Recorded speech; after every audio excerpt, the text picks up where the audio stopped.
Our Prime Minister, His Excellency Simon Ebanjoko. They have given our people hope. They saw the tribulations our people are passing through, and they have done the needful. We are fortunate to have a prophet in the name of Mazen Nandekano, who everybody testifies that everything he had prophesied had happened in the same or comparable capacity. Our Prime Minister has promised a lot of things, and pretty much everything he has promised, he has delivered, including this day. We, the Declaration Committee, met severally and documented all our grievances, and I have their mandate to read them today for you, for everyone present here to endorse. So without wasting your time, this is the Declaration of Restoration of Independent United States of Biafra. Today is November 29th, 2024, here in Lahti, Finland. We, the officials of Biafra Republic Government in exile, Biafra de facto government in the homeland, and the delegates from across the world representing the constituent states of the United States of Biafra, who collectively and individually advocate for self-preservation of our people in the face of unrivaled genocidal onslaught by Nigeria government against our people in Nigeria and the 40 states of the United States of Biafra, have gathered here in Lahti, Finland, this day, November 29, 2024, to make the following declarations. Whereas we have endured political marginalization, economic deprivation, periodic massacre of Biafra people within Biafra land and across Nigeria since the 1914 amalgamation and creation of Nigeria. Whereas we have endured all this in hope that one day things would be better. Even the initial declaration of an independent state of Biafra and the 13-month civil war in which more than 5 million of our compatriots perished was not enough to steer Nigeria towards that elusive, inclusive, and prosperous future. Rather, despite its false claim of no victor, no vanquished, and false promises of the Triple R, which refers to reconciliation, rehabilitation, and reconstruction, the Nigeria government constantly pursued a winner-takes-it-all policy discernibly reflective of a master-slave relationship. We have endured all this with so much reluctance to complain. We have resorted to self-help and strived to provide for ourselves basic necessities of life that ordinarily governments across the world provide for their citizens. We have carried on in the face of unimaginable hardship until our very existence became threatened beyond human tolerance limits. In 1999, we started nonviolent agitation with flags Instead of sending negotiators to address our agitation, the Nigeria government resorted to systematic killings of our people, aiming to exterminate all the agitators and killing tens of thousands of Biafrans in the process, and harvesting the organs of thousands of those they abducted. Nigeria government intensified its widespread massacre of Biafra people under the Fulani-controlled government of Muhammadu Buhari in 2015, and has continued since then. Our leader Mazen Nnamdi Kanu escaped assassination when Nigeria military invaded his home on September 17, 2017, an invasion that left 28 other Biafrans dead. 3 years later, Nigeria went as far as abducting our leader Mazen Nnamdi Kanu in Kenya and renditioning him to Nigeria in June 2021, and has detained him in solitary confinement for more than 3 years now, despite 2 Nigeria court judgments and a United Nations work group on arbitrary detention mandating his release with compensation. These ongoing brutalities against our people serve as frequent reminder that the war that supposedly ended in 1970 never really ended. In response to the various shades of existential threats Nigeria is presenting to the people of Biafra, and act of the natural law of self-defense, and consistent with the United Nations and African Union charters on people's right to self-defense, we started carrying arms officially in 2022.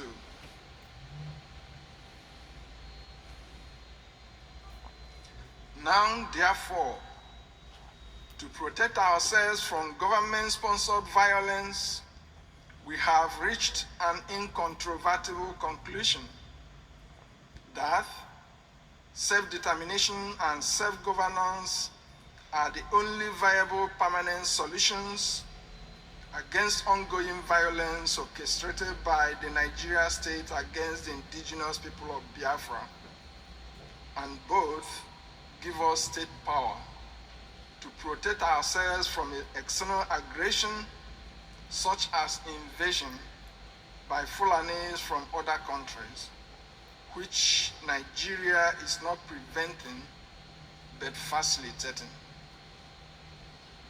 On the basis of these and many more grievances listed hereunder, and knowing fully well that we are a group of people confronting several extenuating circumstances that collectively make our people an endangered species, and knowing fully well that the only means for our collective survival is self-preservation and self-determination, we are taking these steps to declare the restoration of the independence of the United States of Biafra, also known as the Confederating States of Biafra.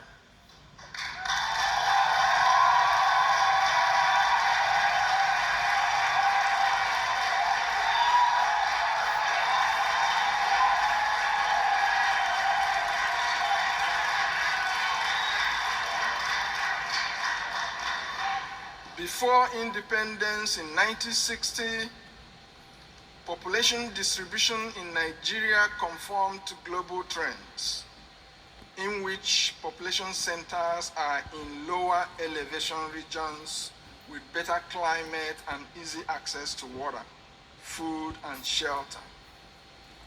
In 1960, Nigeria was comprised of 3 supposedly equal regions: North with 14 provinces, East with 12 provinces, and West with 9 provinces.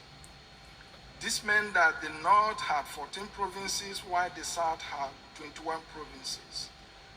However, after independence, and with political power in the hands of unscrupulous elements from the north, the geopolitical distortion began in the most senseless manners.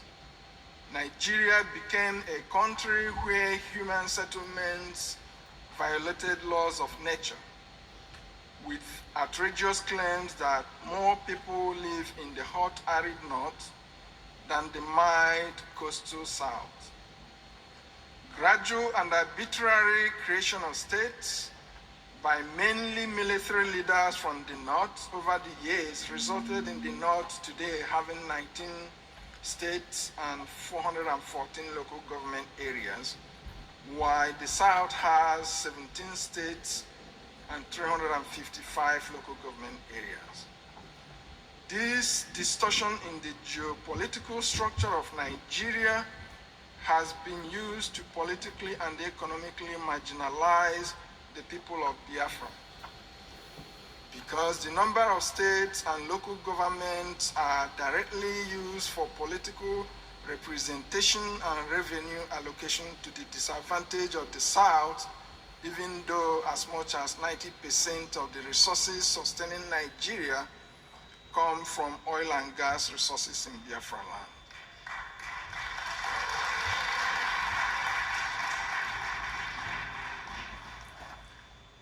Distortions in geopolitical structure, resource control, religious incompatibility, and a larger ambition by the Fulani oligarchy to make Nigeria a Fulani country are at the core of instability and insecurity in Nigeria.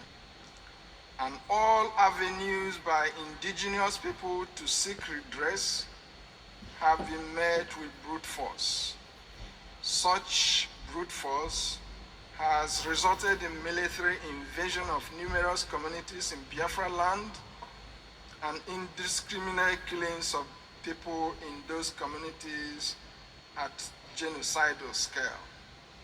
For example, Section 1 of the Biafra Declaration Handbook captures several of the Nigeria government-sponsored killings in the hinterland of the United States of Biafra, also called the Southeast, as well as the South-South. Notably, Ezu River massacre under Governor Peter Obi, Onisha Mpo massacre under Governor Obiano, Obaru massacres under Governor Soludo, Obibo massacre under Governor Wike, Ohafia and Aba massacres, including 150 youths praying at Ngwa High School and another hundreds of innocent Biafrans on a parade in Aba, as well as the invasion of Mazin Nnamdi Kanu's home that left at least 28 people dead under Governor Ipazo. Also, widespread Ebonyi massacres under Governor Umahi, widespread Enugu massacres under Governor Ugwuanyi, widespread Imo massacres, including repeated invasions of Izombe, Olo, Osu, under Governor Zodimma. Nigeria terrorist forces also unleashed mayhem and killed hundreds of Biafrans who were celebrating in Port Harcourt Donald Trump's victory in the 2016 US presidential election. In all days, tens of thousands of Biafrans have been killed. But the coastal regions of Biafra have also not been spared in these killings, and more than 4,000 people were killed between 1999 and 2024.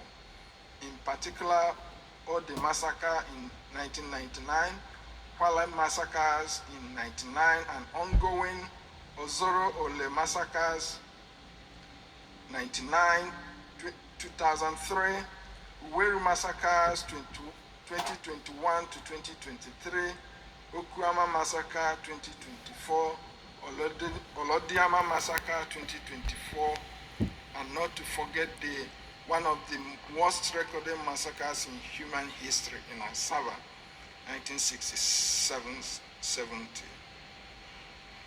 Also, the eastern flank of Biafra, covering former Cross River and Akwa Ibom states, has its record of Nigeria government-sponsored killings, including in 2021 when Nigeria military invaded the following communities with substantial loss of lives: Afahat, Ekot, Apan, Ukan, Uwa, Ekot, Afanga, Ntok, Nsek, Ekot, Upon, Eto, Ekot, Otu, Ekot, Obok, Ntak, Ekot, Akan, and some other communities.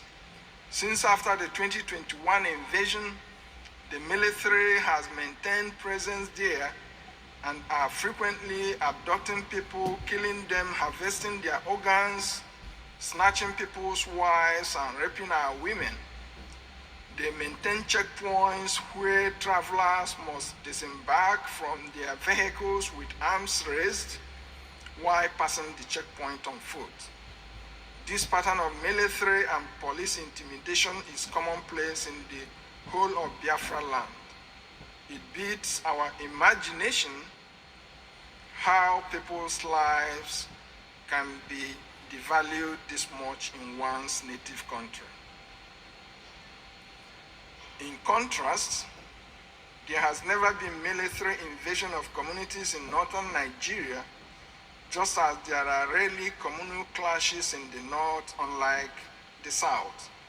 Because of Nigeria government's divide and rule strategy in the south, several communities are separated from historical alliances and forced into new ones, often with poorly defined boundaries. Such machinations by the Nigeria government have been responsible for the spate of boundary-inspired communal clashes in Biafra land, which is relatively absent in the north. The United States of Biafra will reunite communities along natural and historical boundaries and bring an end to boundary disputes. Aside from killings directly conducted by Nigeria government, various Fulani-affiliated terrorist groups such as Boko Haram, ISWAP, Fulani herdsmen, in their desire to displace indigenous people and take over their lands, are invading communities and slaughtering them in a scale never seen before. For example, many Fulani installed kings and political appointees forcefully seize indigenous people's lands and transfer the lands to Fulanis. The Oba of Benin is reported to have sold in 3 years 1,200 acres of land to Aligoke Dangote, and Dangote trucks are used to ship in Fulani terrorists into these lands, from where the Fulanis operate and unleash terror in the neighboring communities and the entire coastal region, especially in Eka State, former Delta State, where the kidnappers in Eka land come from Benin, former Edo State. The Fulani terrorists and kidnappers in Awo, in Abovo County, reportedly will make you cook for the terrorists and have you watch them rape your wife in order to spare your life. And you have to pay 5 million naira for them to release your wife to you. Furthermore, kidnapping and rape by Fulani herdsmen in several communities in Delta State like Ibide and Avre in Isoko have been reported. Such attacks have contributed to farmers not being able to access their lands, resulting in widespread hunger and poverty. Repeated attacks by Fulani terrorists and killer herdsmen in 2001, 2010, and 2023, and early part of 2024 in Uweru Kingdom in Urobo Isoko led to over 300 persons losing their lives.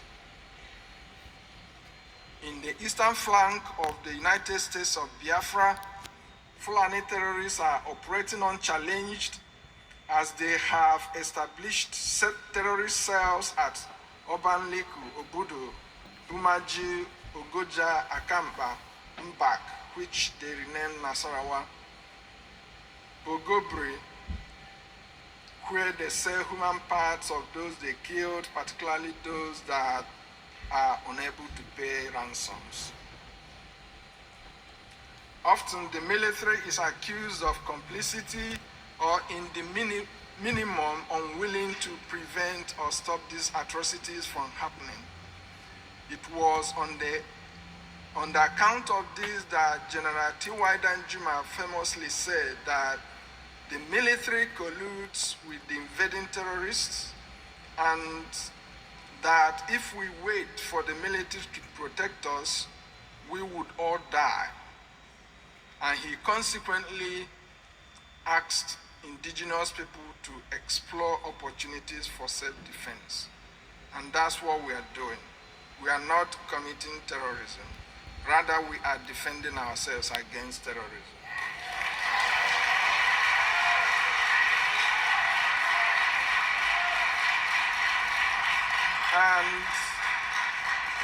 And Mazi Nnamdi Kanu is not inciting violence and is not committing terrorism. Rather, he was sensitizing his people against terrorist threats.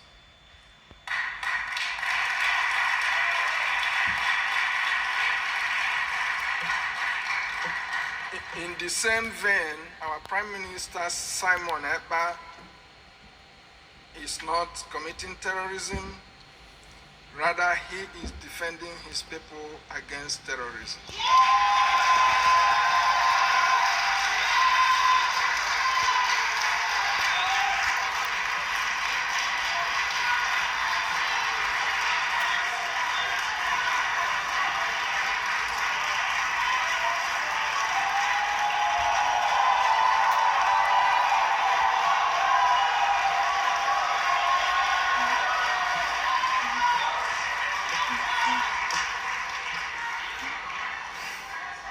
I stand here to say that all over the world, killing people is called homicide, and it's a crime. But in Nigeria, Fulanis are killing people all over the country. They are committing homicide, but the Nigerian government doesn't treat their killings as homicide. Rather, they give them all manner of entitlement, okay? Rather, what they treat as terrorism is you defending yourself. So,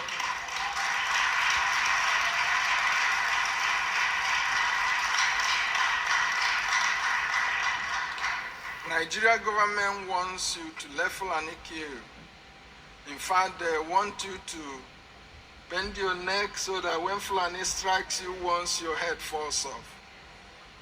And we said we wouldn't do that. And because of that,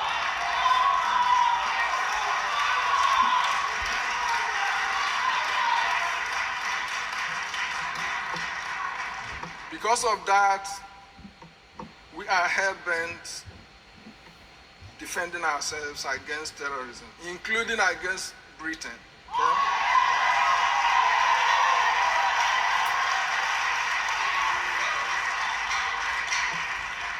BBC interviewed Ahmadu Bello in 1964, and if you listen to that interview, you will see that Nigeria was never one country, and Britain forcing us to be in the same country is exercising futility.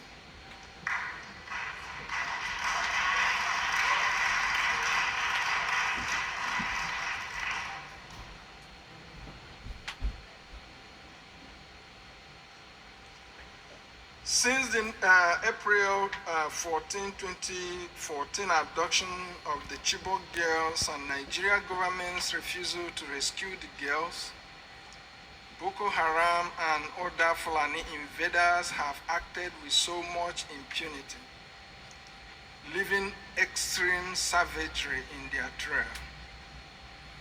October 30, 2024, the press reports that Fulani invaders have taken over the largest Nigerian military training camp in the north. There is no word yet from the government. Even the blind can see the game plan.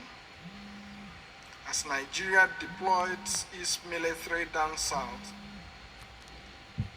foreign invaders overrun the north. The entirety of the confederating states of Biafra have come to the realization that without state autonomy, it is impossible for us to exercise full control over our land, which makes it easy for grabbing by invading terrorist headers who, despite being armed, also enjoy protection from the military if indigenous people are to confront them. The political and economic marginalization of people of Biafra are well documented in sections 1 and 2 of the Biafra Declaration Handbook, and a few of them are listed here.